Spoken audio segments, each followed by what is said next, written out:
এক বন্ধু হইলো বোধাই আর এক বন্ধু হইলো চালাক। এখন দুইজনে মিলা কাম পাইছে রাজার বাড়িতে। যেটা চালাক সেটা কাম পাইছে রাজার বাড়ির গুয়াইলে, গরুর গোবর মোবর পরিষ্কার করবো, গরুর দুধ মুধ দোয়াইবো। আর যে হালায় বোধাই ও হইলো চাকরি পাইছে কি মানে রাজার মেয়ের আশেপাশের সময় থাকা লাগবো, রাজার মেয়ের দেখাশোনা করা লাগবো। রাজার মেয়ের যখন ঘুমাইবো তখনও রাজার মেয়ের পাশে থাকা লাগবো। বুঝেন কত বড় গুরু দায়িত্ব পাইছে।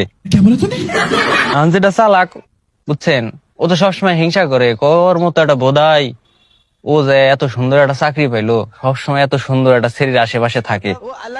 হ্যাঁ, এখন যেটা চালাক ও হলো মনে করেন আমার বন্ধু আকাশের চাইতেও বেশি পোংটা। ঠিক আছে, ওর মাথায় সবসময় মনে করেন জাইরা বুদ্ধি কিলবিল কিলবিল করে। এখন একদিন ওই বোধাই ডাক দিছে, কয় এদিকে আয়।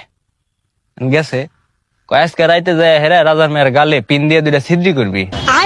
হ্যাঁ, তারপরে সাপ সাপ কয়ে চিৎকার দিবি, বুঝছা? अच्छा যখন মনে কর সব লোকজন আসবো, আসার পরে কইবি কি আমার বন্ধু তুই যা, আমার বন্ধু তুই যা, ওরে ডাক দেন। এখন যে কথা হেই কাম, হে বোধাইটা রাজার মেয়ের গালে দুইটা পিন দিয়ে ছিদ্রি করে কয় ও সাপ সাপ আইছে রে, সাপে কামড় দিছে। কয়ে চিল্লাইছে, লোকজন আইছে, আসার পরে সবাই কইতাছে কয় আমার বন্ধু তুই যা, আমার বন্ধু তুই যা, ওরে ডাক দেন। এখন ওরা ডাক দিয়ে নিয়ে আইছে চালাকটারে। আনার পরে ওই গালের মধ্যে চুইসে বিষ নামাইছে। বিষ মুষ নামান কি মনে করেন একটা ফাইজলেমি। এখন বুধাই এটা দেই, হ্যাঁ ও তো অবাক হয়ে গেছে, কয় শালা এত সুন্দর একটা কাম করলো। আমি সারা দিন রাজার মেয়ের হাতে থাই, আমি এটা কইরা ফেললাম না, ওর তো একটা শিক্ষা দিও নি লাগবো। এখন এই বুধাইটা করছে কি ঘরের পিছে মুইত্তার গেছে, মুইত্তার বসে সোনার মাথা